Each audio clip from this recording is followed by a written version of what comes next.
Thanks for tuning in, guys. You're listening to Ace Comicals. I'm Greg Driver. I'm joined by Rahul Jani and Leon Everett. Let's go!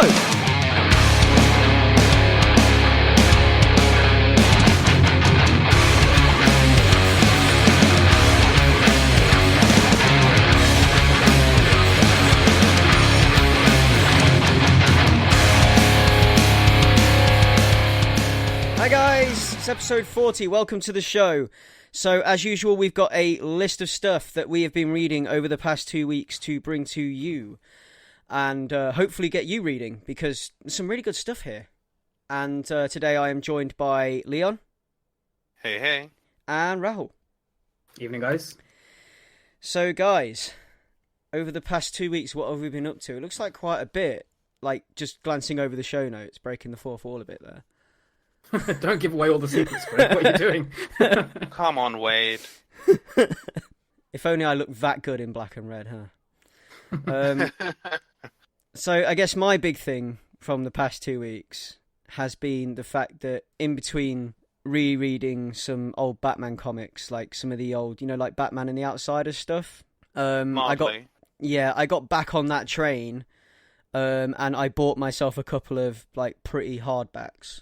Basically, the recent Detective Comics stuff has been Batman teaming up with Black Lightning, and that kind of gave me a hankering to read the Outsiders stuff, because Black Lightning is in the Outsiders team with Batman. And I figured, that's like what set me off down that little path, down that garden trail kind of thing. And I've been sat reading these like awesome 80s Outsiders books, which are really cool. In between that, in fact, this week it was, wasn't it? We had Sonic Mania Plus.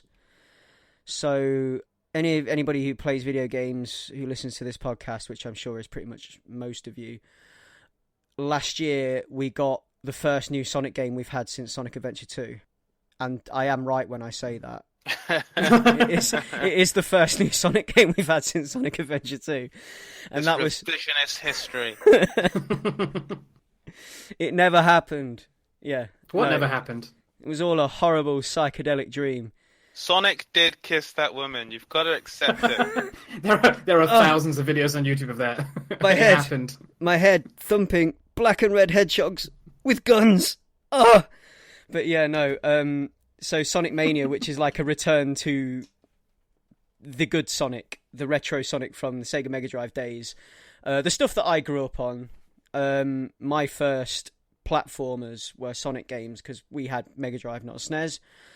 And it's like the spiritual successor to Sonic 3 and Sonic 3 and Knuckles and all those really cool games that everyone should check out, because they are amazing for what they are, basically. And this is, so Sonic Mania Plus is like additional DLC for Sonic Mania. So you had to think of it, if you want to think of it this way, if you know Sonic 3, then Sonic Mania is Sonic 3, and Sonic Mania Plus is Sonic 3 and Knuckles. So, like, when you combine Sonic 3 and Sonic and Knuckles together, like the two cartridges, the lock-on thing. So, Sonic Mania Plus gives you 2 additional playable characters, Ray and Mighty the Armadillo, Ray the Flying Squirrel, and you get some, like, they've redesigned all the levels as well. So, when you play back through it, although you're playing through the same stages, they're different stage designs, like completely different routes, different aesthetic. Things might be shaded differently, like it might be midday instead of morning and things like that, that kind of stuff, little touches. They've also changed the bonus stages to these really cool pinball stages, which are cool. So like the Blue Spheres thing, which was in Sonic Mania as a bonus stage. Blue Spheres was how you would earn emeralds in Sonic 3 and Sonic and Knuckles. And that is now... that was a bonus stage in Sonic Mania, and you could earn gold emblems by completing them and getting perfect bonuses and getting all the blue spheres and all the rings. And they've now changed that up so that when you get a bonus stage, you now get like a pinball stage instead, which is kind of cool. So a pinball stage where you can earn rings and power-ups. A little bit more useful in-game, actually, than having the blue spheres thing, I must say, because rings and power-ups... earning those like on the fly without having to actually find a TV or anything on the stage is probably Like, you know, like if you jump into a bonus stage and then you can earn a thunder shield, which would be like a lightning shield, which would be really useful at that point in the level, then it's better than just going into the blue spheres stage and coming out with ultimately nothing that's useful when you come out onto the level again, which is kind of, you know.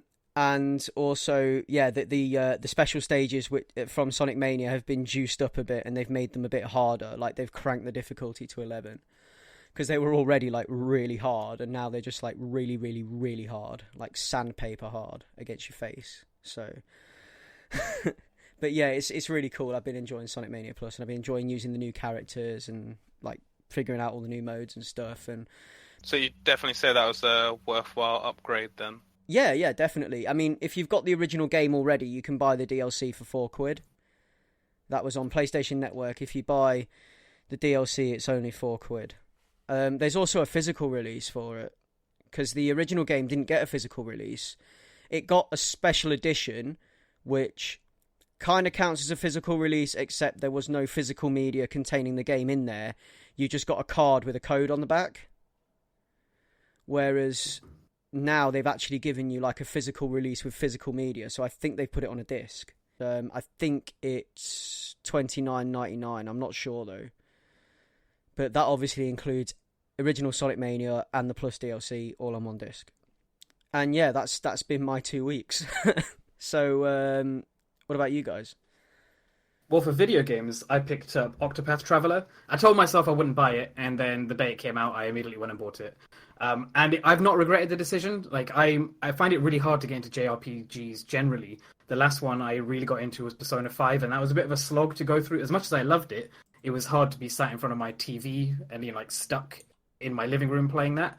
And the last one I enjoyed the most before that was Persona 4, and I loved it because it was on the Vita, and I could take it on the tube, I could take it to my girlfriend's house, I could, you know, play it whenever I wanted for like 10-minute bursts or 30-minute bursts if I wanted. And that's exactly what Octopath Traveller is giving me. I love it. Like, I'm 10, almost 15 hours into it. And yeah, it's really good. All the systems are really fun. It looks gorgeous because it's got that tilt-shifted 3D environment, but all rendered in like 16-bit 2D character sprites and backgrounds and stuff. It's really interesting. But I just noticed today that if you look at the first letter of every character's name, it spells out Octopath, and now I hate the game. At that point, you just got to double down, man. Yeah. Well, no, it's still great. I was one of those moments I was like, oh my god, but it's cool. I love it. It's cool. I'd recommend it if you have a Switch. It's a must buy. So you see, like, it's one of those games where, because I want to buy a Switch. I haven't bought a Switch yet, but I want to buy a Switch. I'm kind of like hedging my bets or holding. I don't know why, but I know that I want Smash Bros when that drops, and I know that I already want Super Mario Odyssey.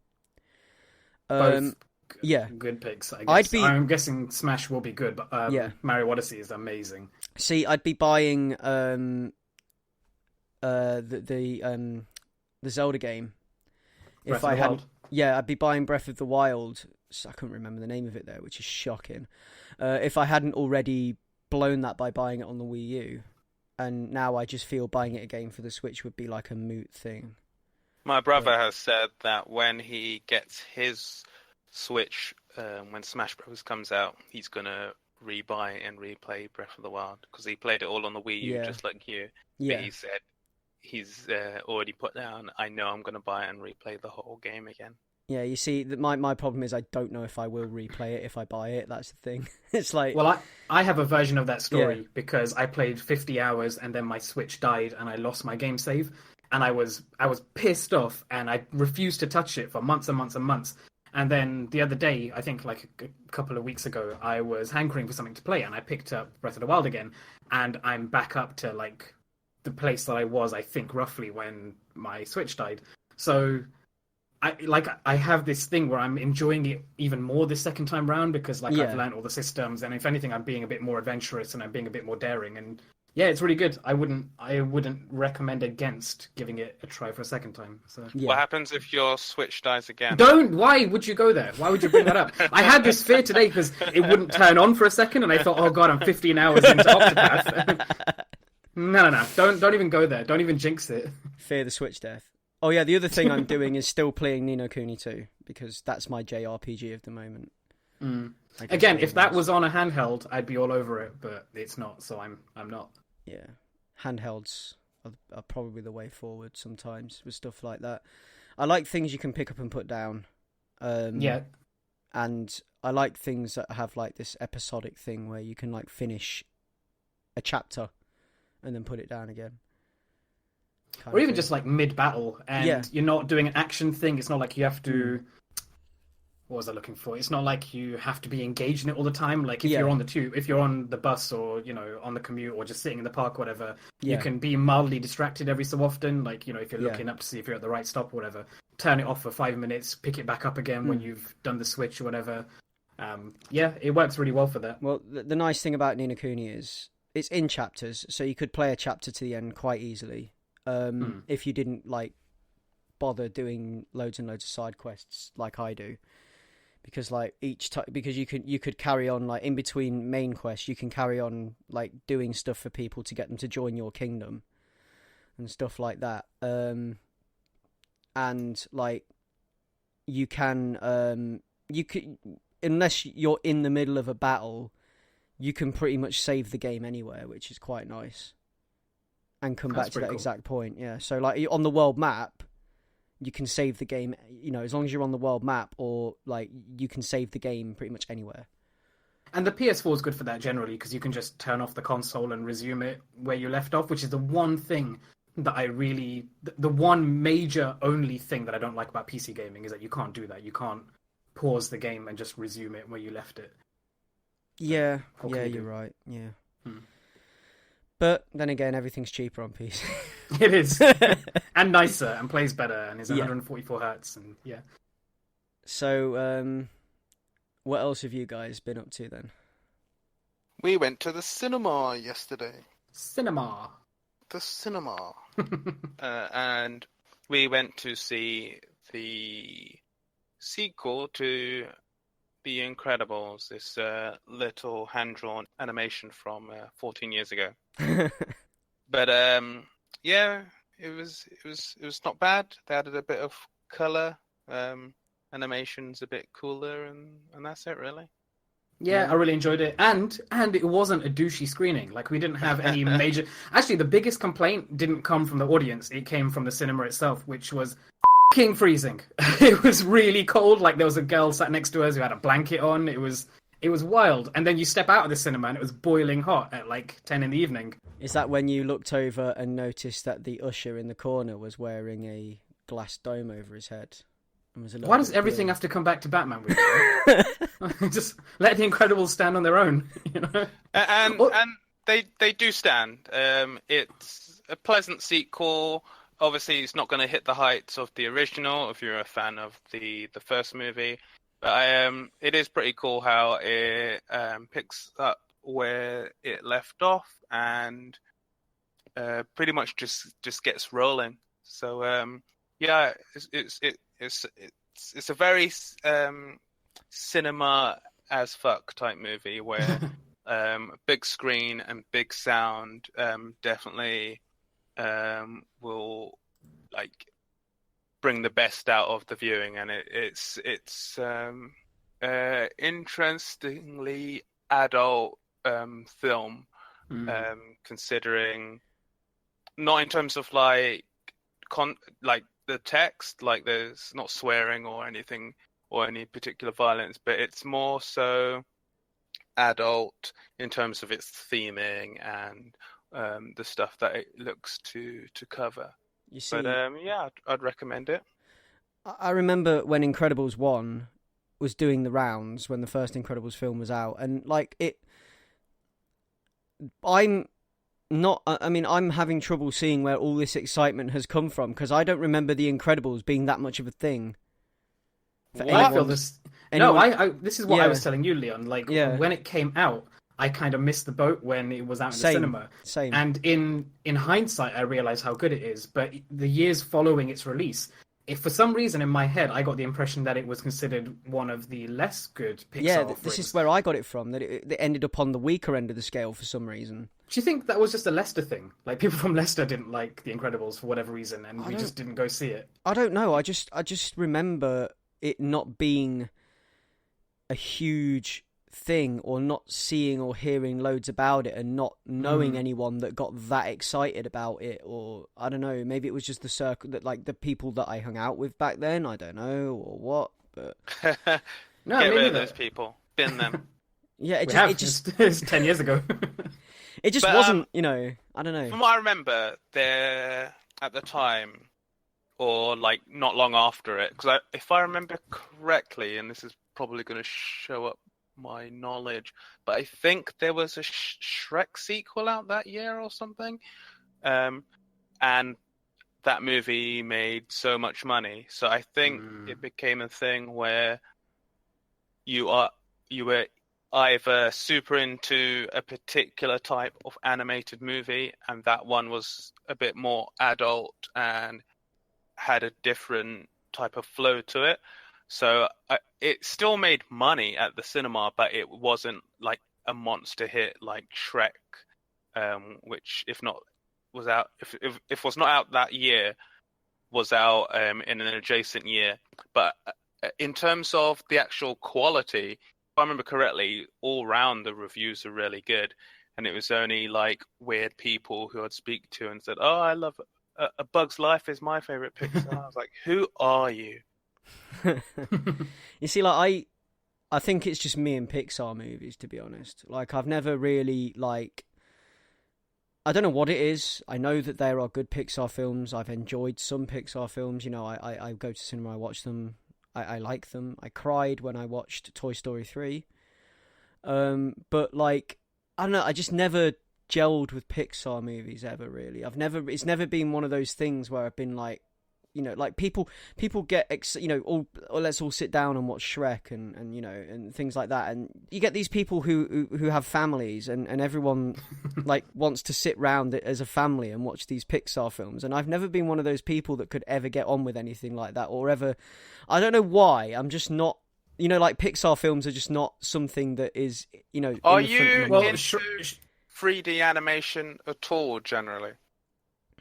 It depends, I guess. I mean, like, the things that are 3D animated, or that I do like, the 2012 TMNT cartoon was really good for that. I'm trying to think of other examples of 3D animated stuff that I've really enjoyed. I was going to say How to Train Your Dragon. Did you like that one? Yes, That's another yes, I DreamWorks did. one. Yeah, that was good. I did like that. But I'm not, this is it, you see, I'm not really, I don't watch I don't know why, I just don't, these things don't ever, like, pop up on my radar. Not because I'm intentionally ignoring them or anything, just because I'm just not, I don't know. Well, I want to formally distance myself from you, because it sounded like we were on the same page earlier, but, like, I really like Pixar movies in general. Yeah. And I'm not saying I didn't like Incredibles, I'm saying I kind of missed the zeitgeist of it. Yeah. As well, but I'm not saying I hate Pixar movies by any stretch of the imagination, because I don't. When I do sit down and watch them, I think they're good, but they're just not something that sticks with me or stays in my memory, or something that I get excited about, and I don't know why. Do you think it's this thing of where most Pixar films are trying to serve both children and adults at the same time, and they're having this childish story but telling a very mature, like, allegory through it quite often? I don't know if it's that kind of thing, and I tend to really like that merging of two worlds. You know? Not even that, because there's things that are like that I enjoy. I don't know. You're just broken, Greg. Yeah. I wanted to backpedal slightly because I was ripping on you with Batman. There is actually a really cool sequence in The Incredibles 2 which gives me, like, Batman versus Scarecrow vibes.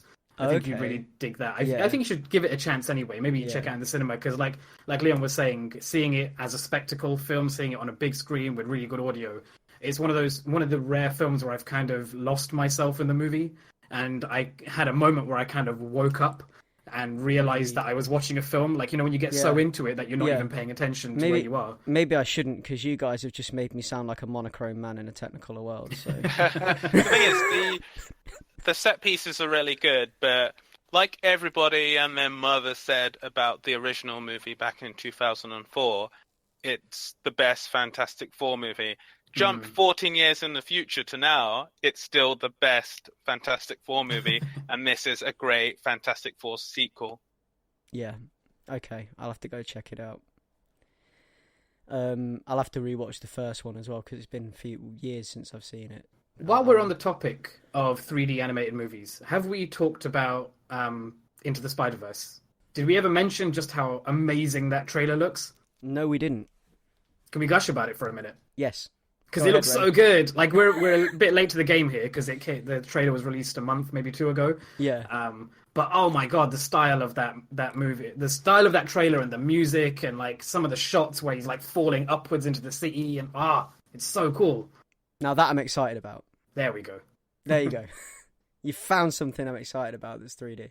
I am very excited about that after watching the trailer, and I've got nothing much more to add to that other than the fact that I'm excited. Very excited. Because I'm like, I want to watch the whole thing and then gush about it big style.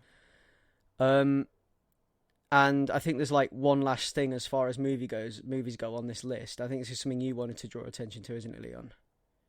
Yeah, talking about influential movies from last decade that have affected movies, that subsequent movies in both positive and negative ways. We have The Dark Knight. Christopher Nolan's The Dark Knight was released this week in here and then the US and most of worldwide 10 years ago. 10 years ago. Yeah, I can't believe that. It's a whole decade, man. That's wild. It is unbelievable. A tenth of a century. A third of our lives ago. It is a horrible indictment of how harsh Mistress Time is. How I have such vivid memories of seeing it the first time, and I remember the cinema. I remember generally where I was sat, who I went with, and the experience of watching the movie bit by bit. I remember there being a grin on my face that started from the first shot, and I don't think it left my face until the end of the film. Oh, I remember being in the cinema watching it as well. The first time I saw it, I think I saw this twice at the cinema. Yeah. And then I went out and straight away and bought it on DVD when it came out, and watched it millions of times after that because this film is. I'm going to stand by this when I say this. I think this is probably the best Batman film of all the Batman films. That includes the Nolan ones, the recent ones, the ones from the 1980s. I'm not including the animated ones because they're obviously a tier above everything else anyway. But I think this is like the best Batman film. I don't think that's controversial in any strength. I would probably go even further and say something probably salacious, given what the last 10 years have given us of comic book movies. But in my opinion, this is the best comic book movie that has been made to date. You know what? I will actually agree with you. Definitely. Like, so many sequences in this film that are just so spot on and, like, amazing to watch on the big screen. Like, is it when Batman goes to the nightclub and he's got Sal Maroni? And he's hanging him over the thing. He's like, this fall won't kill me. And Batman's like, I'm counting on it. And just drops him anyway. Oh! And then, like, the bit where, at the beginning, where you've got the guys robbing the bank and it's a mob bank. And then, like, they're, like, bumping each other off one by one as they're doing it. And that's just, like, such a demented Joker thing to plan. Yeah. Like, it's perfect. It was one of those things where the promise that Batman Begins gave us is that we're going to get this gritty, like solid, artful Batman universe, and they teased the Joker at the end of that movie. But like, bear in mind, before Batman Begins, what we'd had with Schumacher, it like it was a firework, and I feel like the first movie underperformed. But I love the fact that Warner Brothers just doubled down with this movie, and it's pretty much, it feels like, as all of Nolan's Christopher Nolan's movies feel like, they feel like he has final cut on these big tentpole movies, and that is wild, but you can feel it. And the way like he comes together with his brother on script, and maybe some ideas from Goya, but he definitely didn't contribute dialogue. You got Wally Pfister's amazing cinematography. You've got James Newton Howard and Hans Zimmer's like beautiful, classic, perfect score. All of it comes together so well in this film. Nathan Crowley's production design is unbelievable.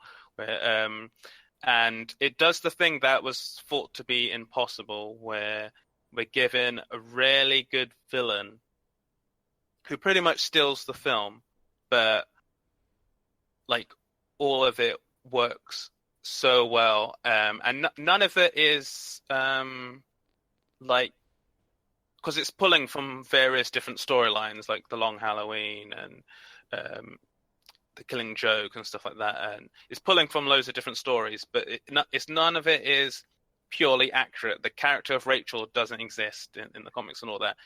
But what it does so well is it takes these different ingredients and puts them into a living, breathing world and lets it all play out like a modern cat and mouse thriller. At times feeling like a comic book version of Michael Mann's Heat, even including William Fichtner passing the torch. Bale, Ledger, Eckhart, Kane, Gyllenhaal and Oldman, I feel, all knock it out of the park. The supporting cast too.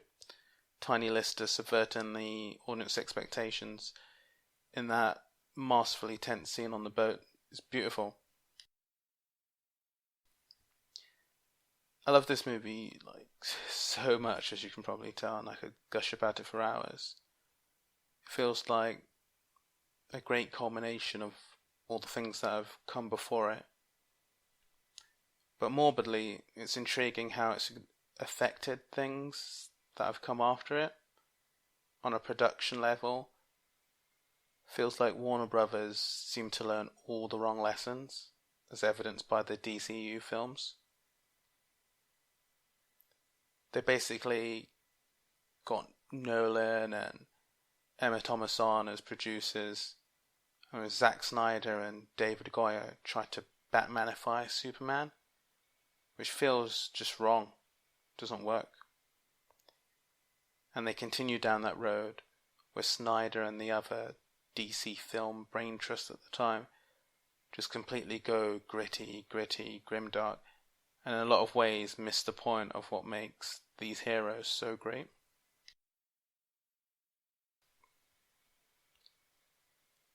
Whereas on the flip side, I feel studios like Marvel, while having a completely different tone, they took better lessons from The Dark Knight. I mean, bear in mind at this point, they had just launched the MCU and just released Iron Man and The Incredible Hulk a few months prior. I feel like, in terms of that big spectacle with big adult ideas and themes, they successfully delivered, especially with Winter Soldier and Civil War. They also seem to respect the spirit of their characters and are not afraid to take fun, bold chances, like with Guardians. There's colour in their films more than brown and grey. Kind of wish Warner Brothers would look to their DC animated films, which have been pretty great for the most part, or even look further back to the Bruce Timm and Paul Dini animated series like Batman TAS and such. That's the thing. And on a fandom level, I feel like this is the movie that spawned the cult of Nolan in the worst way and led to the toxic DC fan base. You know, the ones who claim Disney payoff critics and Rotten Tomatoes is rigged, who harass the writers of negative DC reviews, and who still believe there's a goddamn Snyder Cut of Justice League. Ultimately, I'd say The Dark Knight is an important film. A film that changed the general perception of superhero films, but also genre films as a whole. And a decade later, it still holds up as the best. Yeah, the one thing that I wanted to say about this movie, the couple of things that I wanted to say about this movie is, at the time it was released, it stood out and it steamrolled all of its peers completely. And the Joker, like you were saying, the villain that completely steals the show, you almost forget that there is actually a second villain in this movie, and that we are also treated to Harvey Dent, which is great. Which that didn't even register until you mentioned The Long Halloween, saying that it draws from The Long Halloween, and I was like, oh yeah. But yeah, no, it's such a great film, and it's been around for 10 years, which is shocking, like you said. I guess we're officially old now. Anyway, so we should move on from movies to comics, and which is the purpose of this podcast. So we should start talking about the things that we read. So what I've got here, first one on our list is Relay #1. Now, if you remember back a few episodes, if you listened to our free comic book day one, I got a copy of Relay 0 on free comic book day, which was the kind of like the sort of taster / setup to what this whole comic series was going to be about. Now, this is Relay, published on Aftershock Comics, and we have a creative team of writer Zach Thompson, artist Andy Clark. We've also got Eric Broomberg, Donny Cates working with Zach Thompson on the story.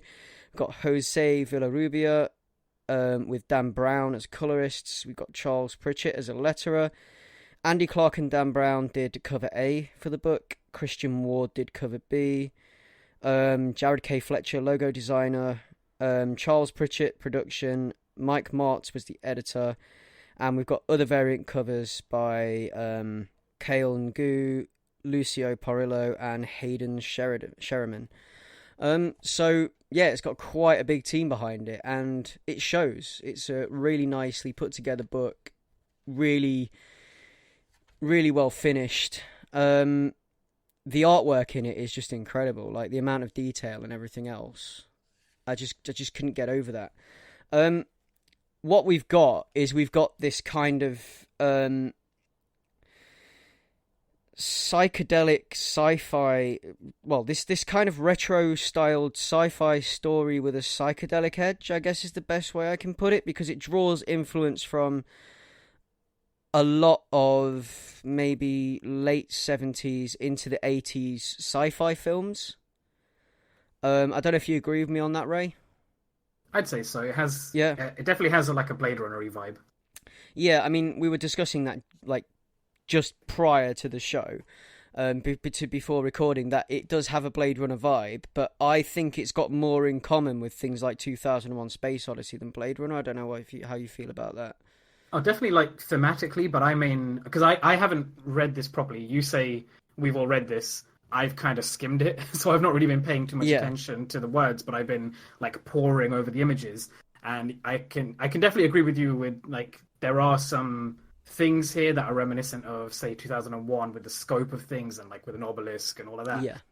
But that muted, diffused orange, like, almost sickeningly syrupy environment thing, I think, is what I mean by the Blade Runner style. Like, that heavy, effusive, busy world.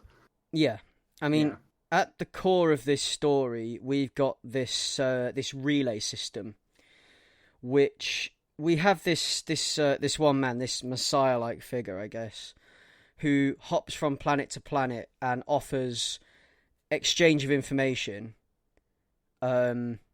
with other cultures on these planets, but is also assimilating them into one whole network, if you like, where ideas are shared and things become, I guess, homogenous might be the word, where everything is as one, I think, is what we're looking for. And it's done through this system of markers, I guess. They're called markers, aren't they? Which is this giant black obelisk thing,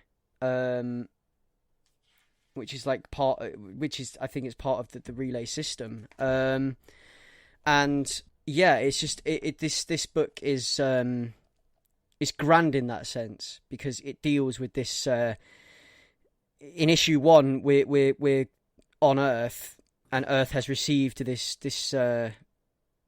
Earth has taken this idea exchange. That Earth has become part of this deal with this originator, this one man who is like this Messiah style figure who is spreading this knowledge throughout the universe, and like they revere him almost like a god, like a like an idol, like a Jesus type figure, and through this sci-fi story of this man visiting planets and connecting them, that visiting worlds and bringing worlds together, but also as well as bringing worlds together, he's not really giving them much of a choice, because once he's there, you either accept or be annihilated, I guess, is the option he's giving these people, which is not good. And for me, it's like in issue 1, we've got them embarking on a journey to try and find the first world, because that is what the sort of end goal is. This is what the giant black obelisk is telling you to do. It's to try and find the first world, find this guy, find his world, and they're setting off on some kind of pilgrimage to try and find that. And no one's ever found any evidence of his world before. And it just, for me, it's like these psychedelic ideas about reality and existence, about shared consciousness and ideals. It explores the purpose of religion and or God, and also brings up sort of questions about indoctrination, unified ideas, or and the fact that believe or like follow my way or be obliterated kind of thing. This kind of totalitarianism that comes with it. And yeah, it's just many of the things that I've already brought up when I've talked about this before, really, when I talked about issue 0. The art, as before, is like, it's beautiful. It's very nicely detailed. There's a lot of interesting things going on with the colours, some really good uses of perspective, and some really interesting panels in the way things are illustrated, as well as expression on people's faces and the way things happen. I love every inch of this book. Like, when I'm pouring through it again now, just looking at some of the pages, some of the uses of like the way they've got onomatopoeia like worked in behind panels and things like that. This is a 2-page splash where they've got like this whole noise going on the whole time, like some kind of like sound, kind of like an alarm type sound, I guess, like a loud kind of disabling screech. And while that's happening, you've got things happening in that same moment, and these are represented as panels laid over the top of this deafening screech, which is basically like the whole backdrop to these panels is the onomatopoeia type thing, and that works really well. I really enjoyed that. Yeah, and the noise itself is kind of like breaking apart the panel construction, like it's shaking the everything. core of the story. Yeah. And it's really nice how they do that, and yeah, there's some great use of perspective and everything else, and it's just a beautiful, beautiful book, and yeah, it has echoes of all of these great psychedelic sci-fi films that have come before, and it asks some interesting questions, brings up stuff about the origins of the human race and that kind of stuff, and it's something you can read and bug out to, I guess, because it's got that kind of like, it's chill, but at the same time it's heavy, if you understand where I'm coming from. Does that make sense? I know what you mean, but I don't agree with it. You don't agree? Because I don't think this book is chill at all. I think it's like, it's so dense and busy that it kind of put me on edge. And again, granted, I was rushing my way through it, but I felt rushed and anxious reading this, which isn't a mark against the book. It's just the vibe that it gave me. I do like it. I want to give it a proper chance, but there's some of the stuff, like if I can just jump on and give my brief thoughts here, unless you have anything to No, conclude. go ahead. Because we were talking about the panel construction and how you said that disabling noise and how it basically it's like it's thunking out from the back of the comic, like it's pushing out these panels and like they're tumbling like glass. There's some really creative use of the panel construction, and like there's one or two pages which, like one of the early pages where we see this huge splash picture of the monolith in the background. Yeah, and we see a character falling in the foreground ahead of it, but it's really oddly layered. So it's like you've got these cutout panels which are showing what's happening to the character as he's falling, but it's almost like he's falling in the right perspective as you would see him against the camera against the backdrop of the monolith, and then he's got these like little slivers of the background panel against it. It's really disorienting, and like it's just confusing to read in an interesting way. And then the next panel it's following the same, like the conventional 9-panel structure, but it's kind of like deliberately disregarding some of the rules of flow that you would get from the 9-panel thing, where everything's really cramped and tight, and it really sells that idea of just how busy and chaotic the world is. So yeah, I really admire it for some of these inventive steps they've taken to actually like put some effort into selling an emotion as well as just explaining what's happening instead of just giving the text. Yeah, and minor correction to something I said before. The giant obelisk thing is actually called a relay. They refer to it as the relay. I gave it like 3 different names, but it's the relay. Yeah, there's so much going on in this book sometimes that I just missed stuff for leaning into the philosophical side of it. Like, you've got like these, like, I don't know, it like they talk about how the subversion that's happening, like these people that are rebelling against the ideas that the marker represents throughout this story, because there are groups that disagree, because there's always going to be, where you've got free will. And it's like the question of like, you know, why a creator giving its creation free will and things like that, and overarching questions about like the will of the said creator and blindly following that will, and just that kind of stuff. These big questions that probably come up at the end of a party at 4 a.m. when you're a little bit blasted, you know. But yeah, it's that kind of thing. It's the stuff that I kind of enjoy sometimes, and I like to read and think about it. And yeah, it's really good. I like it. It definitely has me on board. Anyway, I don't know about you, Ray. Yeah, I mean, I'll take another skim through it, and I'm gonna see. I'm not as sold on it as you are, I think, but I think that's because it's given me that buzzy feeling. Yeah. The only other note I've got against this is, speaking of blasted, they've got the Minority Report like percussive guns. I just think that's cool. It's a cool touch. Yeah, it is, and like the non-lethal percussive guns thing, which is kind of cool. Yeah, and you know, the whole thing starts in this dirty, horrible city, and their whole job is to chase down dissent and quell it, basically. Which, yeah, it's like this whole, it's for the good of the people, but is it for the good of the people thing, this totalitarian regime that this relay system represents. I also like that on the picture on the wall, it's like Magritte's apple painting, but instead of the apple, it's the monolith. Yeah, and then there's the other one. Have you seen the Michelangelo one earlier in the book? Which one was that? Oh, like the Touch of God. Yeah, where he's reaching down and he's surrounded by farmers and corn. And you've got some graffiti artists painting it. But apparently his image is forbidden, although people know what he looks like. I don't know. It's weird.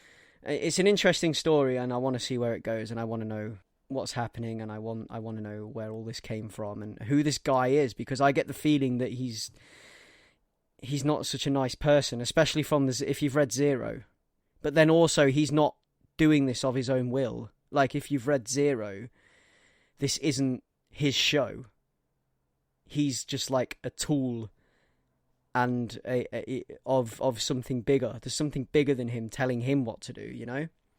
Which is really weird and really cool at the same time. So yeah, no, I'm into it, and I want to know where it goes. So that was Relay number 1, and you can buy that now. that brings us on to the next one, which is one that came out this week, which was the 18th, which is something that I've been looking forward to because we've had a bit of a break from this series, and now it's back, and it's back. It's as uneasy and as feel bad as ever. It's Ice Cream Man. Now, I've been waiting for this because they've been teasing it for such a long time. The story in this particular issue of Ice Cream Man, this is Ice Cream Man issue 5, is called Ballad of a Falling Man. And the tagline is a story that lasts 100 stories, which I guess has something to do with the very large building that the guys just jumped off of.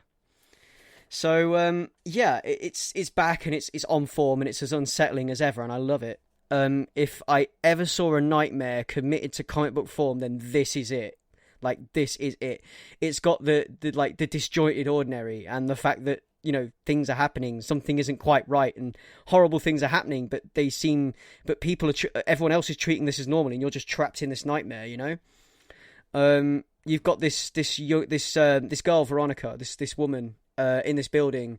I think she works there. It doesn't really say what capacity or what she does, but there's like board meetings going on and stuff like that. I don't know what the function of this business is, but it seems to be to do with money, so maybe a bank or maybe a law firm dealing with money, I don't know. Something financial. And the book opens with a guy throwing himself on the building, and on his way down the building, he's confessing, you know, all the horrible things he's done and the fact that he wants to be at peace before he hits the floor, basically. At the same time this is happening, there's all kinds of weird stuff going on inside the building, and the building is the waking nightmare. Where this woman is trying to escape the building. There's like a buzzard eating the brains of someone in a board meeting, and then goes and picks the eye out of another person, and there's millipedes, and there's severed heads, and there's dudes having their guts eaten by rats, and it's just fantastic start to finish. And it really, really captures the dread of, you know, like when you have a nightmare and you've got that, I don't know if you've ever remembered a nightmare vividly, but you've got that overbearing feeling of dread when you're being chased by something in your dreams. Well, this brings that to the page perfectly, and you get it when you're reading it. You get that vibe, and to capture that, like, in a bottle kind of thing, I think is something really cool and really special. And also, the use of perspective and things in the artwork in this book, when we're getting the images of the guy falling, and, you know, we've got this like small, almost like infinitesimal against this huge backdrop of like glass and steel as he's like dropping down, this fragile small thing falling such a great distance against this Goliath of a building. And like the use of perspective and size and things when he's looking down from the rooftop and everything, it's just perfect. It's absolutely brilliant. And it gives you that, you know, that falling feeling, that helplessness that you get when you have a falling dream, because you know you're falling and there's nothing you can do. It's that. It is just that. And you get that sick, uneasy sensation of like facing something and being unable to stop it. And it's just great. It's like dread on a page. I love it. And yeah, and the way that they represent, I mean, I've talked about the artwork for this book before. We've talked about Ice Cream Man hundreds of times on this cast, I think. But like the way they get the detail into people's expressions, like representations of horror and delirium, and just this whole thing is just brilliant. And it's just like something that Leon brought up last time, actually. And it does the thing of laying panels over panels where it shows things happening within the moment, and something we've just brought up when we talked about Relay, in fact, where everything's happening in the same moment in a single snapshot of time, and like you've got like one overarching image at the back, and then lots of smaller images layered over the front, which I always think is a really cool technique. But all these things are happening in the same moment, kind of thing, and it's great how it does that, and it adds to the urgency and the desperation of the content. You know, like they're trying to get away from it, or they're trying to get out.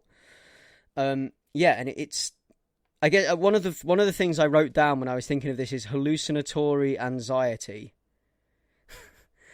And I don't know if that's just my lack of sleep showing when I was reading this and writing notes or what, but that's what came out when I was like, when I was trying to describe what was going on in this book.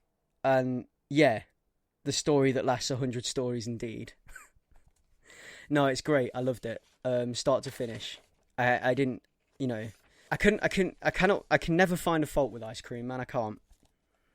And it's, you know, it's something that's really cool, and it's something that I always look forward to. And month after month, I will continue to look forward to this book, because when I do get one, it is something special.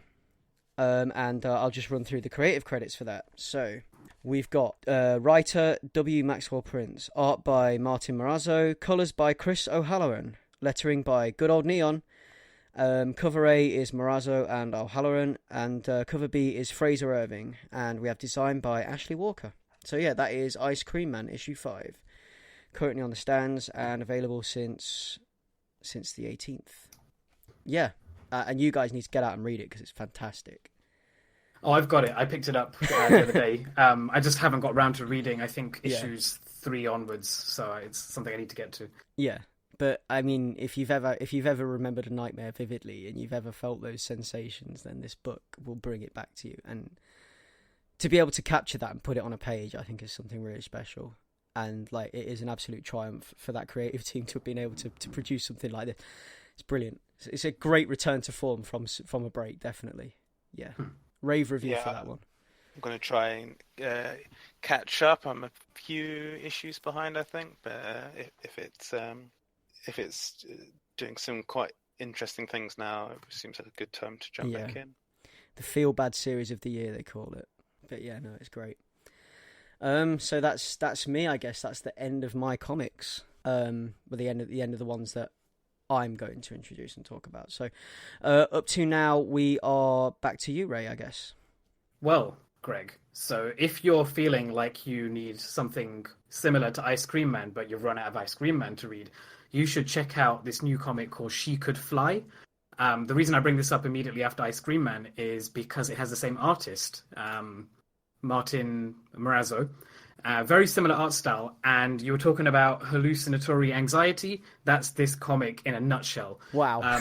So writer Christopher Cantwell, yeah. Artist Martin Morazzo of Ice Cream Man fame, colorist Miroslav Murva, and letterer Clem Robbins. And so this is a story about a woman who can fly, but she's not the protagonist of the story. This woman who can fly has been spotted just soaring over the world over 50 times, and the world is obsessed with her. Particularly, our hero, Luna, is entirely obsessed with her. Her waking thoughts are filled with this woman who can fly, and she dreams of flight because she thinks that up in the air she'll be free from her own thoughts. And it turns out that Luna, when she's not thinking about the flying woman, she's thinking about these violent, intrusive thoughts. Clearly suffering from some form of compulsive disorder behavior. And she fantasizes fearfully of hurting the people she loves. And then essentially the story is about when something happens to this flying woman, she somehow feels that it was her fault, her responsibility, something she did.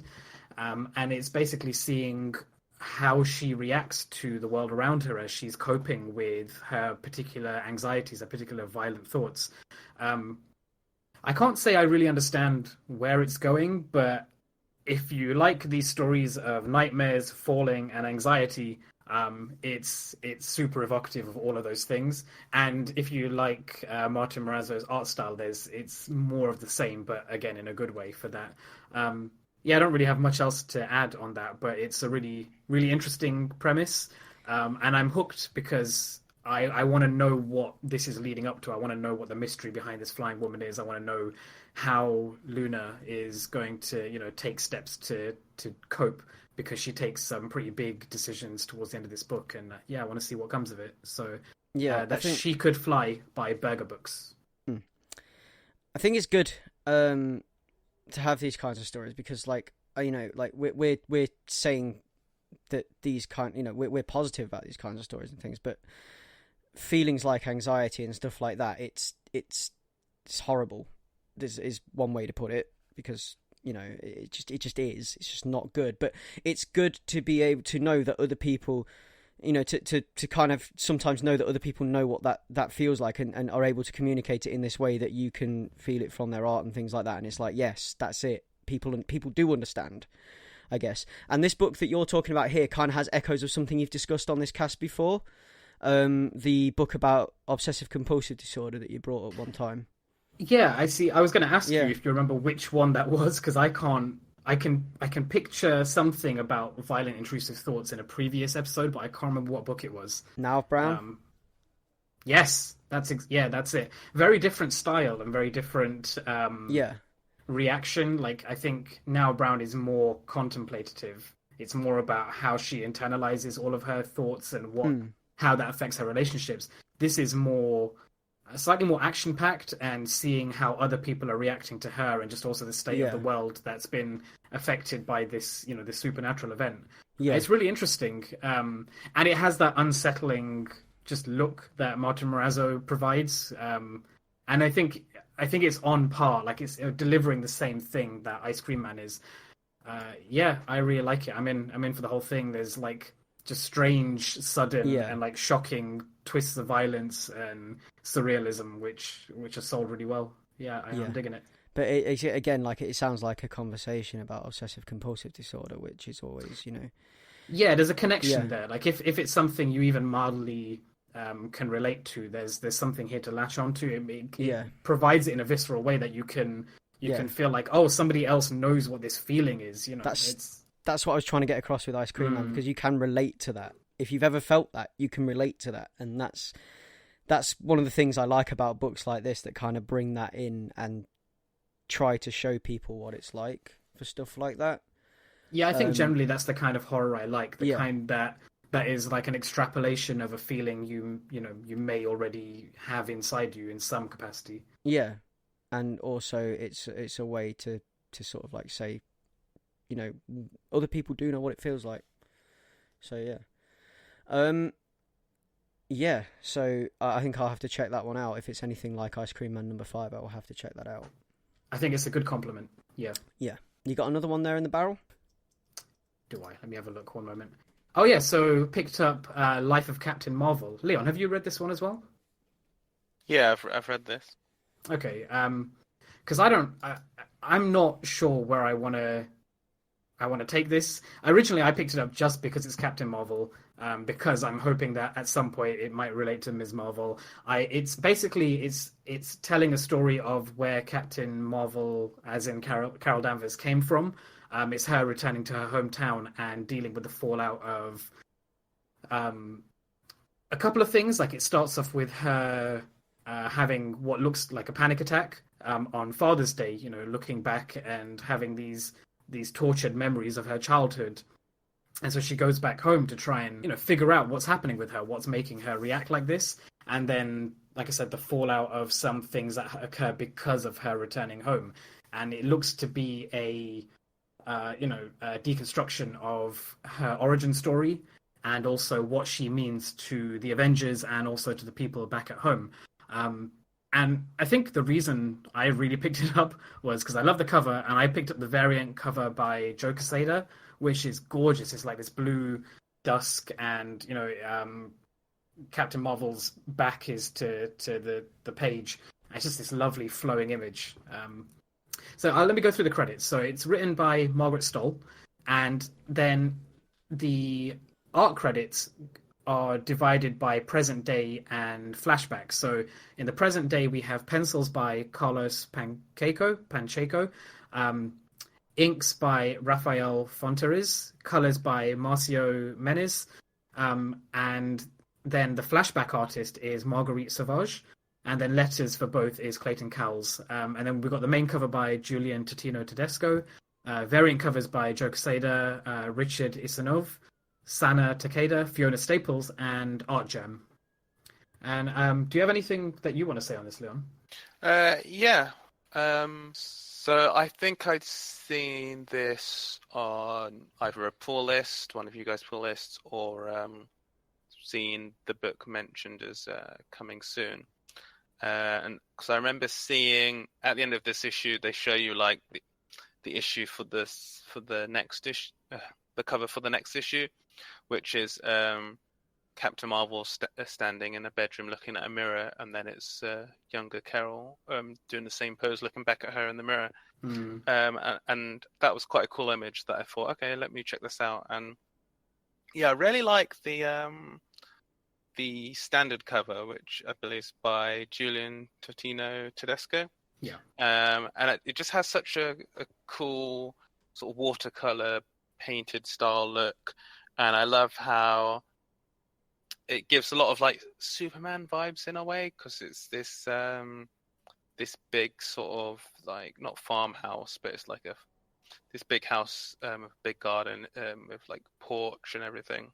Like American white, not picket fence, but like it's got the veranda with the fence around it and everything. Yeah. And you've got like a woman and a younger man behind her, and they're like looking up as she, as Captain Marvel is sort of hovering above them with luggage. And you later find out that that's her mum and her older brother. But it is such a cool, evocative image that I think, and it lures you in, and in terms of, it's a homecoming type story, but then actually it's quite brutal. Yeah. But what I found intriguing about it was that, like I've mentioned on a previous cast talking about Captain Marvel, I've always had quite a limited knowledge of Captain Marvel. I've read a tiny bit, but it was only until recently that I started digging in a bit more. But so I've always I've been aware of Carol when she was Miss Marvel and all that, but I was long gone not reading ongoing Marvel comics at that point. So I've always had quite a tangential idea of her character.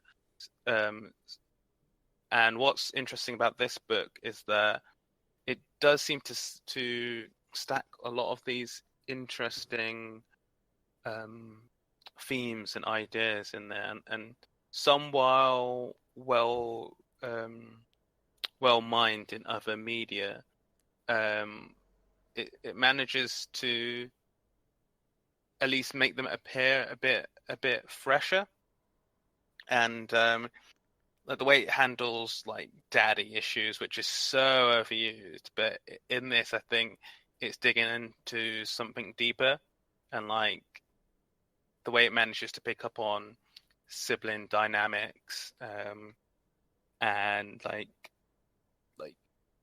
guilt, and not guilt for like certain actions leading to certain events, but also the same type of guilt when you've like moved out and you've not been home in a while, and you return home after not visiting for a long time, and things have changed, and people have sort of moved on without you, and people are like not resentful, but more so like, in this case resentful, but in more so like you've sort of grown detached.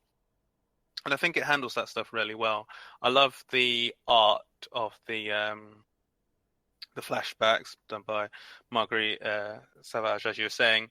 It has this cool, it's hard to explain, but it has this sort of cool look where, without any particular effects, I think just because the colors are a lot lighter and pastel in some ways, you instantly can tell you're looking at a flashback, but it doesn't feel signaled in quite an annoying way, which I quite like. And I like the designs of each of the characters, and just the way the perspective's done, where it's a focus on the kids and the parents are like out of frame, no details, or we just see like arms holding a Polaroid. Like it's the well composed panels with that, and I like how it's all coloured and how it looks. I think that's really cool. And like the main book, it's quite interesting. I really like the relationship between Carol and Stark in this, and how there's this really like loving bond there, and it has a big idea of giving people space, but but checking in on them, and like they have to go through their thing, but you're there trying to help them or push them along. So I really like how that's done. But yeah, it hits on these interesting themes, and because of my ignorance of the character, it feels more compelling for me, and I just like the idea of, like, it has a lot of Superman vibes, like I was saying about the cover, and just shots of her flying home to visit her mum, who's on the farm-like building, and it's like it has all of these like sort of tropes, but it's New England, not Kansas, and it, from all of like the fiction I've interacted with that's been sort of based around Long Island, it does sort of capture a lot of the feelings of what these sort of seaside towns are like, and what it's like for people who didn't leave, and being like a big shot who's returning home. Like there's like an official people claiming, because it's her home, it's like, oh, the official donut of Captain Marvel, and things like that, which are cool. But yeah, I wasn't expecting that from this. I knew it would go to like some interesting places, because why else go back down memory lane?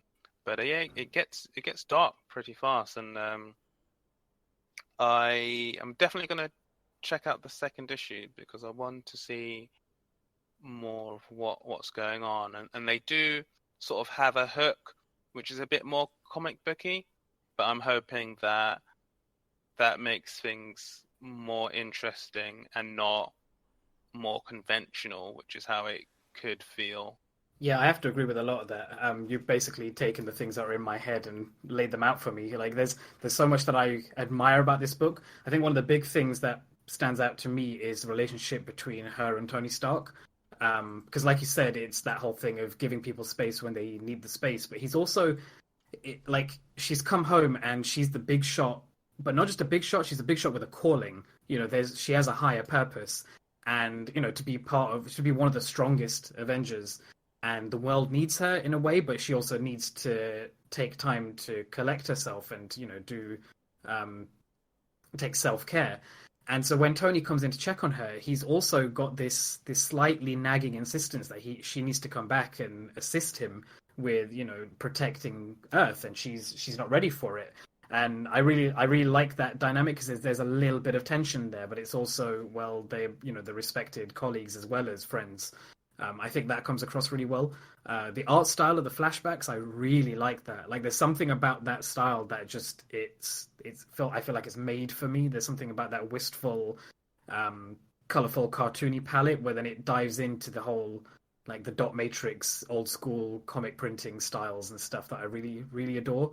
And like you said, the framing of the kids, where everything's quite like squashed in and suffused, and you know, the relationship between the kids and the adults is really well sold. Yeah, I really can't wait to see where this goes. And I have to admit, I'm a little bit left cold by the hook at the end, but like you said, I want to just see what they do with that, and hopefully I'll make it better instead of going into a cliched place. But yeah, that's all I have on that. Definitely sold for The Life of Captain Marvel, issue number 1 and then 2, which will be out next month. I might have to get on that and check that out. As with a lot of things you guys mentioned. So much to read, so little time. Well, yeah. I was going to say, because Leon mentioned that the front cover gives him a Superman vibe, which I agree with, but I also think it gave me a bit of like Tom King's The Vision vibe. Yeah. Like this not necessarily foreboding, because it's not quite as dark as the Vision comics, but that thing about, you know, the family life, the rural, you know, the rural countryside area, that kind of thing, I think comes across. So if you like that, there's shades of that in this. Yeah, for sure. So, Leon, there's this one book that both of us read, right? Do you want to take this one away? Yes. Did you have a thrilling adventure hour, Greg? Oh, yes, I very much did. So, yeah, the thrilling adventure Hour, number 1 from Boom Comics, is quite a interesting book. Interesting is always my go-to word, and then I break it down as I talk. But yeah, it's interesting. But the cover itself is pretty cool because the Jonathan Case cover, where you have this couple who are sort of lounged out, sipping martinis, and in the background there's like a cartoony ghost sort of resting on its cartoony like arm in a sort of like, well, or you guys gonna stop drinking and come and start doing some ghost busting?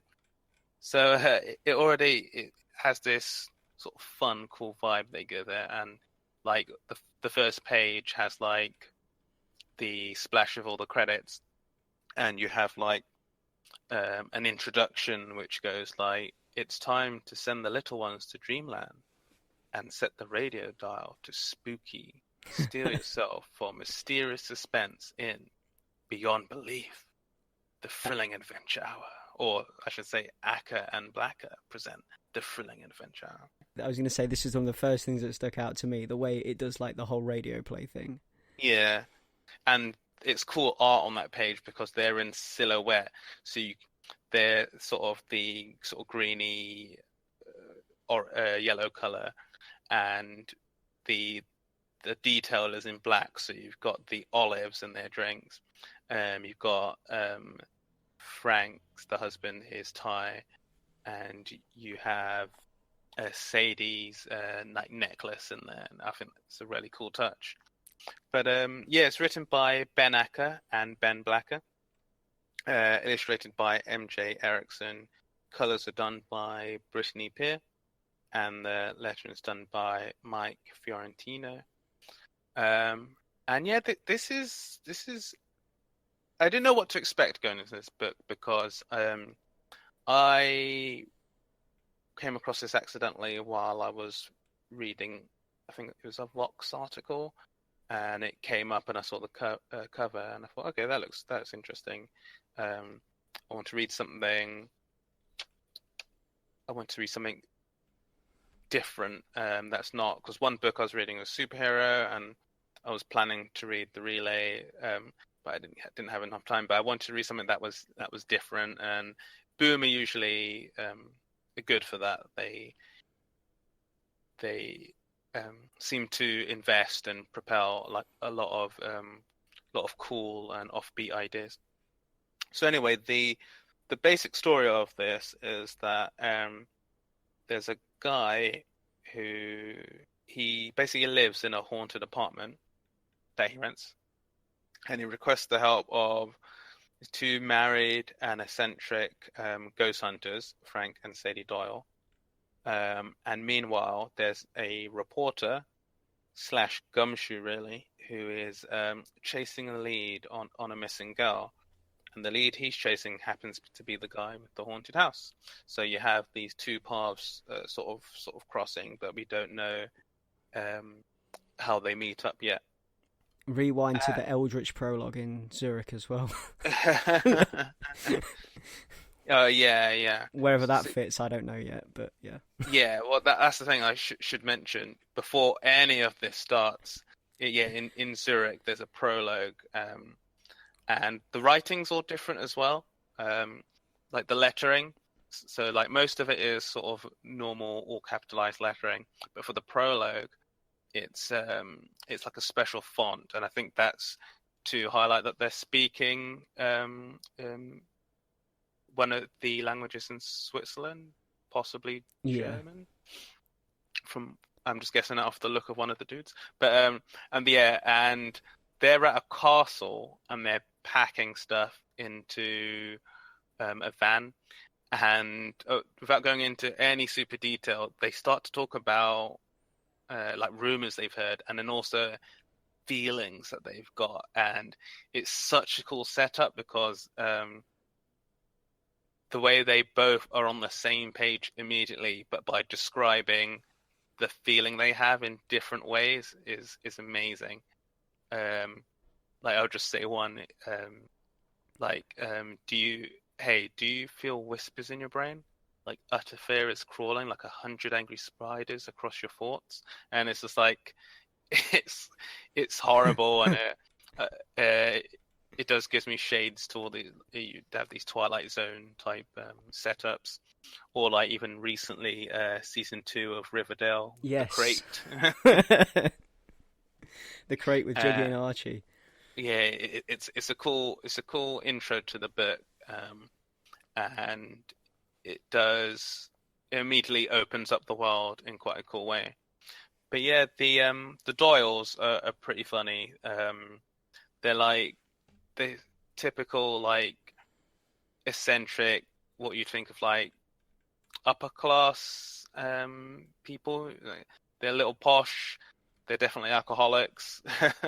And they have a particular set of skills, and that seems to involve ghost hunting, or not really ghost hunting, more exercising, or like just moving ghosts on for hire.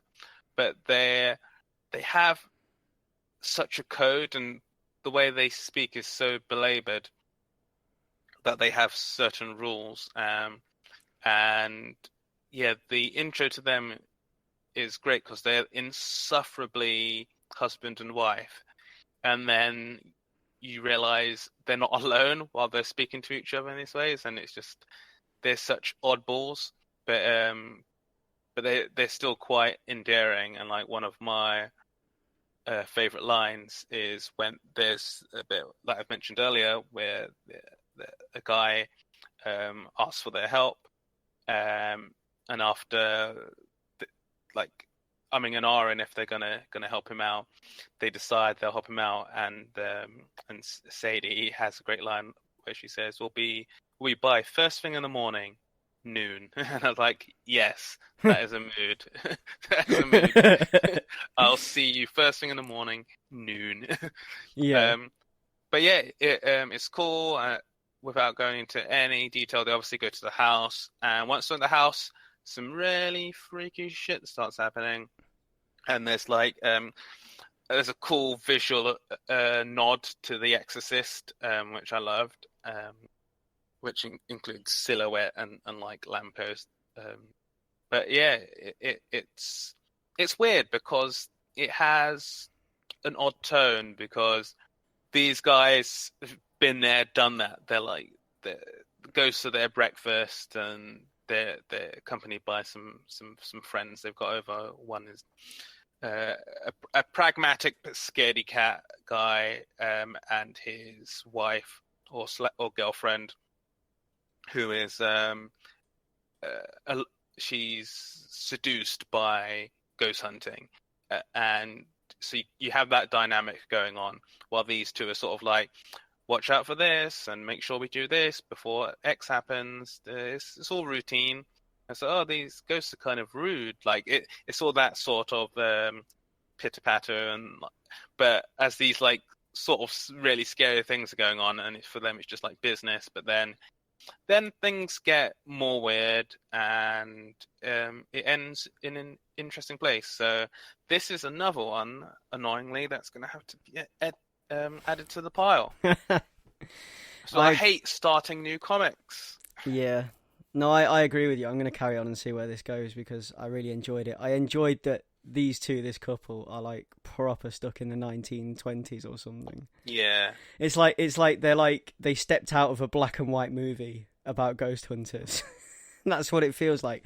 And the dialogue and everything as well is like it's like this like suave, sophisticated old black and white movie script almost. The way they interact with each other.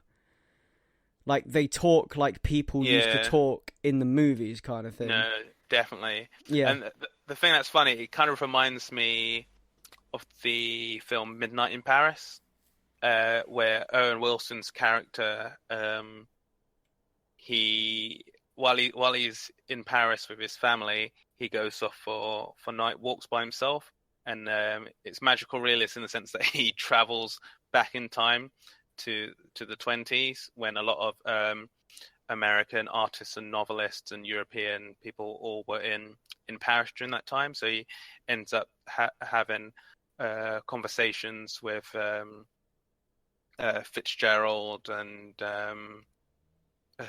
a lot of the big names from that time, Zelda Fitzgerald, F. Scott Fitzgerald, and a few other people, Cole Porter and such. So it kind of feels like he left the portal or whatever it is in that movie open, and these two have rolled out. Yeah. Definitely. One of my favourite parts is when the guy's knocking on the door, and he's like, "Sorry, but everyone we know is here." That's not true, Frank. We know other people. The doorman downstairs, who simply couldn't be worse at his job. My sister, Peter Dactyl Jones. The liquor delivery boy. Every bartender on the Upper West Side. Every liquor delivery boy on the Upper West Side. Are you one of those people? I love that bit. Like before they've even opened the door. Yeah, I love that bit. That one panel there was brilliant. And I just love, like, the layers of comedy this has. And, like, I think they're going for, like, the old school seance thing as well. You know, like, seances were hip at one time kind of thing. And it's like, they've got that vibe going on with these people, like, you know. And, like, the amount of drinking that goes on in this, like, everyone's drinking martinis. Like, the whole thing seems to revolve around alcohol. And then you've got this reporter as well, whose his big scoop is going to be, like, figuring out what happens after death kind of thing. And yeah, it's just all great. All of it's great. And the art style is fantastic as well, because it really lends itself to, like, the comedic edge that this whole thing has, like, very well. And what you were mentioning before, the other couple are married. Okay. And one of them's carrying a sidearm by the looks of it. That's just me looking at the art, but yeah. And, like, yeah, you've got, like, the wife is, like, sort of like foolhardy adventurer type, you know, nothing seems to faze her or put her off. And you've got, like, the quiet, careful husband who's just sort of like, I don't think that's such a good idea kind of thing. You know, I don't really want to go ghost hunting tonight. But, yeah, it's great. All of it is, like, yeah. And that's the thing, it has that, like, out of time feeling. Yeah. Because you can't really pinpoint when it is, because it's not from when they're around, because there's a lot more modern things around him. But it's not like the reporter himself, he uses the typewriter, so it's not exactly now. So it has that kind of, like the Incredibles, to go back to loop back, like that, how that has this sort of 60s vibe. This sort of has that as well, where it's out of time, but in a really cool way. Yeah, it's like out of time at the same time it's not, and you know, down to the way the main characters are dressed as well. It's really cool. Yeah, no, I love it, and I want to see what happens next. I need to see what happens next. I hate that you guys are having so much fun without me, so I'm going to read this book. You have to. It's brilliant. I will. I'll check it out. The front cover looks really cool. I like these. Yeah. These two characters that you've been mentioning that's like flopped over on a couch, kind of like drunk out of their heads, and really cute ghost with his hand on his cheek, like in the Willy Wonka pose, you know? Yeah. Yeah. That's what I was failing to describe earlier. And there's a book teased at the end of this, which is something I'm going to bring up on the pull list, but that will come up after Ray has talked about his last book. Yeah, speaking of boom books, because what you guys have just described sounds like a really boomy book. So I've got another boom book to talk about, which is By Night #2. So I talked about By Night a couple of episodes ago. By John Allison of Giant Days fame, art by Christine Larson, colours by Sarah Stern, and letters by Jim Campbell. And I left my review of issue 1 saying that I'm willing to hold on and read the next 2 issues, and hopefully it ends in a way that issue 1 ended in a way that makes me think issue 2 will properly establish the tone and context of the series, and it completely does. So, like, last time I wasn't really sure what the deck consisted of, but now it's beginning to show its hand. So we see it's more like cartoonishly exaggerated humor and like more of an irreverent tone than I expected, with some like cutesy monsters in this place that they travel to. I don't want to say too much about that because it's like diving in halfway through chapter 2. strangely, the thing that was hinted at in issue 1 that was keeping me going, which was, the imbalance in these two women's friendship and some of the unspoken tension and miscommunication between these two women who used to be friends and now have rediscovered each other and are kind of lying to each other about their intentions. That's kind of missing from this issue. So I'm hoping now, with another addendum, that issue 3 will come back to that. But at least issue 2 has set the tone for like the worlds that we're going to explore and the sense of humor that it has, which is quite a lot more lighthearted than I was expecting from like the moodiness of issue 1. So if you like Giant Days but want something with a bit more of a less slice of life and more dragging you along with a mysterious plot, then I'd recommend this, By Night number 2, and I think I'm in it for the long run now. So yeah, for sure, that will be one to check out. So that wraps us up for our list of comics. So we're on to the pull list then. So this is everything for the next 2 weeks, and what I'm going to do is I'm going to try something different, and instead of reading out every single thing I'm buying, I've picked select ones that I think you should know about. So we're going to start with the 25th of the 7th, which I'm going to kick that off with. It's back, guys. X-Men Grand Design, Second Genesis, number 1. We're into the second part of X-Men Grand Design, so this is a book that we talked about in our recap episode for 2017, where we talked about like best books of last year and things like that, and it's also something that came up in our looking forward to stuff. So what I'm going to do is I'm going to read what we have on the blurb for X-Men Second Genesis. So it's all new and all different. Witness Wolverine, Thunderbird, Colossus, Storm and Sunfire suit up as X-Men for the very first time, all over again, all through the lens of comics author Ed Piskor, who lovingly researches, writes, pencils, inks, colours and letters every single page just for you.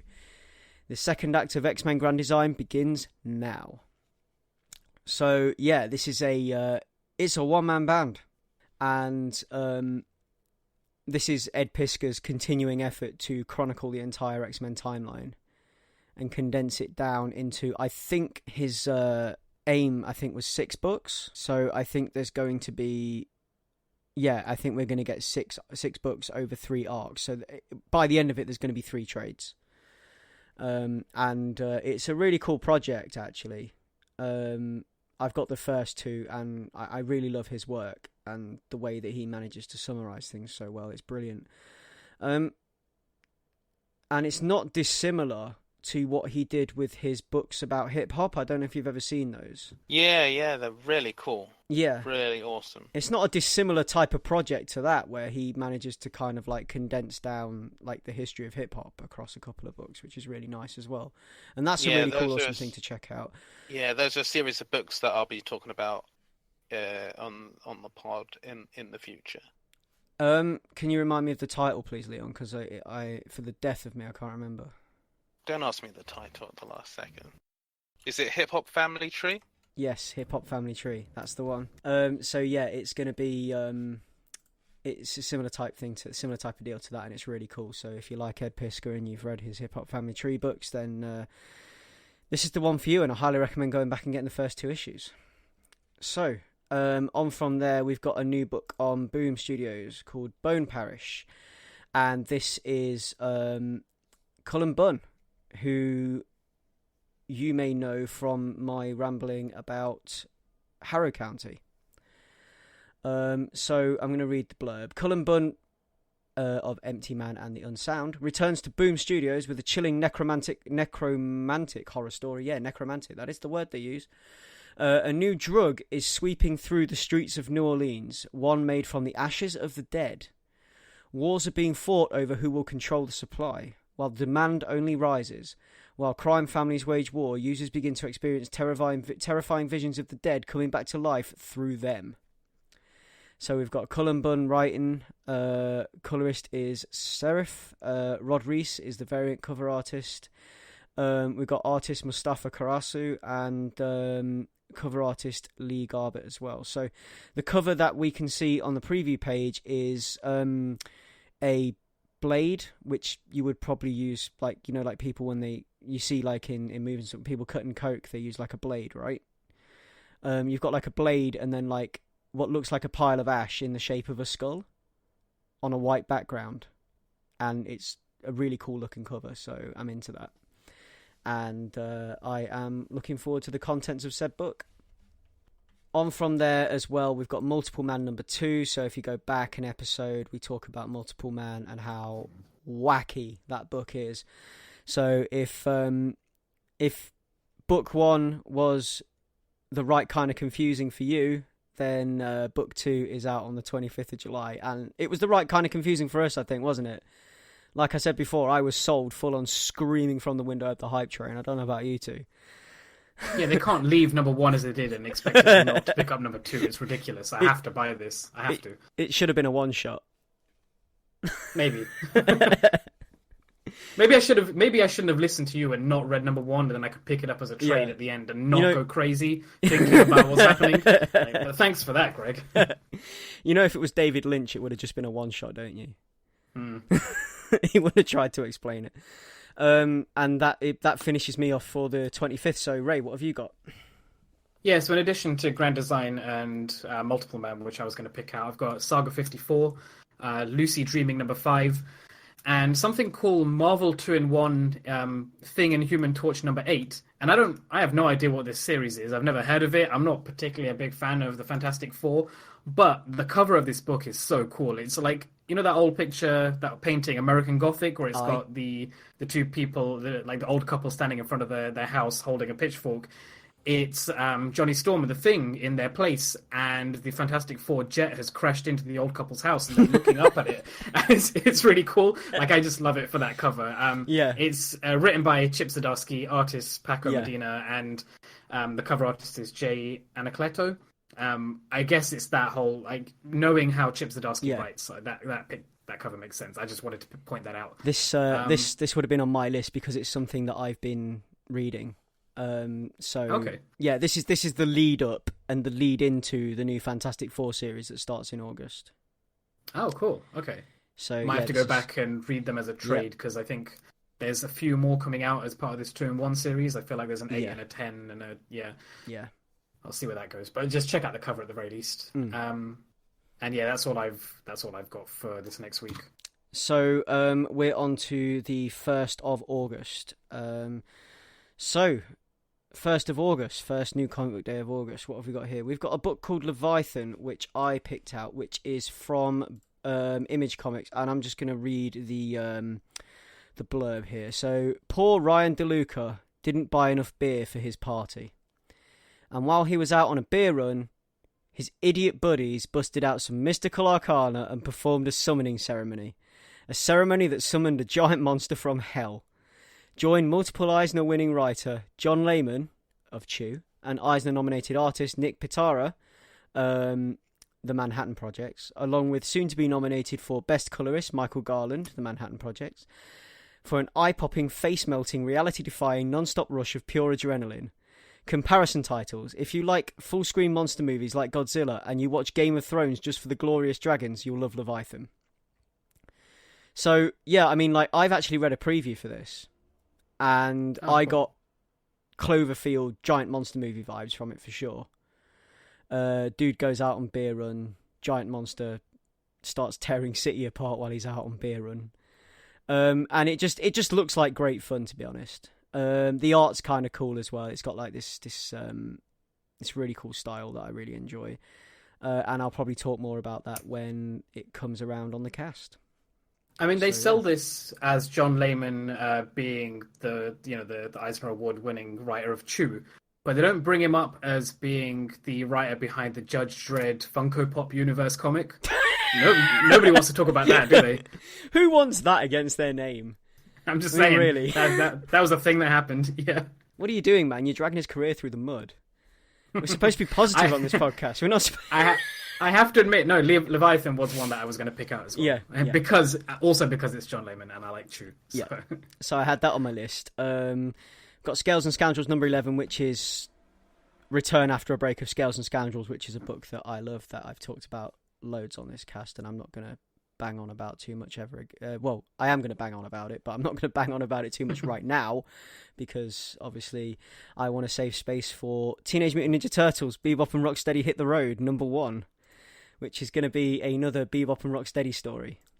So, we had another Bebop and Rocksteady story before, where it was these two going through time, kind of like Bebop and Rocksteady being Bill and Ted. And just like wrecking the timeline with their brand of punk nihilism. Mutant Madness ensued. So everyone's... I'm going to read the blurb again. Everyone's favourite mutated masters of mayhem, Bebop and Rocksteady, are road tripping back to New York City, but before they can get started on their journey across America, they run into a crazy old enemy who's bent on derailing their trip before it can begin. And that's all we're given. But my, does this look cool. Same writer as the previous Bebop and Rocksteady stories. We've got Dustin Weaver, who also is your man for Packlist, the anthology comic that I've reviewed a few times on here. Nick Patara being the cover artist. Corey Smith has done a variant cover for it. We've got Ben Bates as writer, artist, and variant cover artist. And we've got Kevin Eastman done a variant cover on it as well, because I think he does that for most Turtles books now. But yeah, so Bebop and Rocksteady Hit the Road. Another fun romp with your two favourite mutant punks, Bebop and Rocksteady.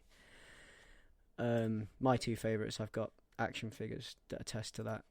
We've got Cosmic Ghost Rider #2, which is also coming on that week, which is something else to check out and look forward to. So, I mean, if you enjoyed Cosmic Ghost Rider #1 as much as I did, and if you've checked out the last podcast we did, and you might have checked out the playlist I made on Spotify, because this comic was metal as hell, then yeah, check out Cosmic Ghost Rider #2 for more of the same. So yeah, it's going to be awesome. And where are we with you, Ray? So for regulars, I've got Giant Days #41, another John Allison Boom Studios comic. I've got Marvel Rising. So last time we had Squirrel Girl / Ms. Marvel. This time it's Ms. Marvel / Squirrel Girl. So we're checking that out. Something that caught my eye, which I think you guys will appreciate, is The Raid #1 by Titan Books. Ooh. So it's taking place during the events of the second Raid movie. And it features the crime boss being assisted by Hammer Girl and Baseball Batman. Like, I'm sold. I don't even need to know really if it's, what the art is like or what it's about. It's about those characters. I'm in, and I love The Raid. Like, it's such a good film. Is it Titan that published John Wick? It's a good question. I can check that out. Because if it's Titan that published John Wick, then... No, John Wick's a Dynamite book. Oh. But that would have been an epic crossover. Yeah. If that's what you were getting at. Yeah. The Raid meets John Wick. Oh my gosh. If imagine. Don't ruin just it, imagine. I was just going to say, now you're going to get FOMO for something that doesn't even exist. Story of my life. And then finally, I've picked out a book called The Seeds. Yep. By Anne Nocenti, artist David Adger. I just really like the cover for this. Again, just liking the covers. It's got like an old figure one style, printed in an old like encyclopedia kind of book. A picture of a bee surrounded by a labyrinth, like a pentagon labyrinth. That's that's exactly the first thing I thought when I saw the cover for this. Like, I looked at it when I've seen like Berger Books previews, like going back to the beginning of this year. And I looked at the cover for it that they had, and I was like, I used to check books out of the library that looked like this. Yeah, you know what I mean? With like the two-tone, like the white and the green, and it's done on kind of like acidic cheap paper, because it's you can see all the imperfections in the paper, and it's all done in lowercase, and I just love this aesthetic of like, it's almost like it's going to be a reference like a textbook and an educational book, and so I'll read the blurb quickly. So the bees are swarming. What do they know that we don't? There's more to it, but that sells it in a nutshell. It's a 4-issue series. I'm gonna check that out. Yeah, there's a certain episode of Black Mirror that comes to mind as well. Yeah, very good episode of Black Mirror. Probably my favourite episode of that particular season, actually. Was that Hated in the Nation? Was that the one? No. It was the one with the drone bees that kill people. Like, the guys control, because bees are extinct, and they've got all these drone bees doing the work that bees used to do, and the bees are now killing people because someone's learned how to control and reprogram them, like flying. Yeah, down it was. people's throats. It was hated in the nation. It was hated in the nation. Yeah, it was the name. Yeah, of it, for then. third season of Black Mirror. Yeah, great episode. I'm not good with episode names, and I guess that brings us to a close. So I will sign off. So that's Ace Comicals number 40. You can catch us on Facebook under Ace Comicals. You can find us on Twitter at Ace Comicals. You can find us at our website, which is www.acecomicals.com. You can find us on Instagram under Ace Comicals. You can find us to listen to us on Apple Podcasts, Overcast, Pocket Cast, Spotify, Stitcher, TuneIn, and Castro. You can find other social media stuff that we do all into one hub on our Ace Comicals, on our main website, Ace Comicals. You can find our Ko-fi page, where if you are so inclined and you enjoy what we do, you can donate the price of a coffee to help keep the website up and the podcast hosted. You can get in touch with me on Twitter under @Batto, that's BATTOU, and you can get in touch with us at Ace Comicals on www. Well, sorry, not the. Cut that bit out, Ray. acecomicals@gmail.com. Yeah, if you want to ask us a question, you can either go there to the Gmail, or you can DM us on Twitter, or you can come to me on Twitter and just get involved in the conversation. Yeah, so ask us questions, get involved with the conversation. If you've got any comments to make about some of the stuff that we've talked about on here, then yeah, why not come to us about it? Ray, where can we find you? You can find me shouting into the digital void about whiny bigots on Twitter at Monkeh, so that's at MOONKEH. Right now, the flavour appears to be people that complain about the reimagining of 30-odd-year-old cartoons that were made to sell toys to little girls. Leon, where can we find you? You can find me on Twitter at Leon Everett, and just a reminder to everyone, as we're recording this, San Diego Comic-Con is on. Yeah. But it's happening as we record, so by the time this episode goes up, we won't have had our takes, but hopefully the episode after we can dig into the meat of announcements and the Eisner Awards. Yeah, that's something to look forward to. All the nice SDCC news we'll be getting. So yeah, that's a wrap. That's Ace Comicals number 40. Over and out.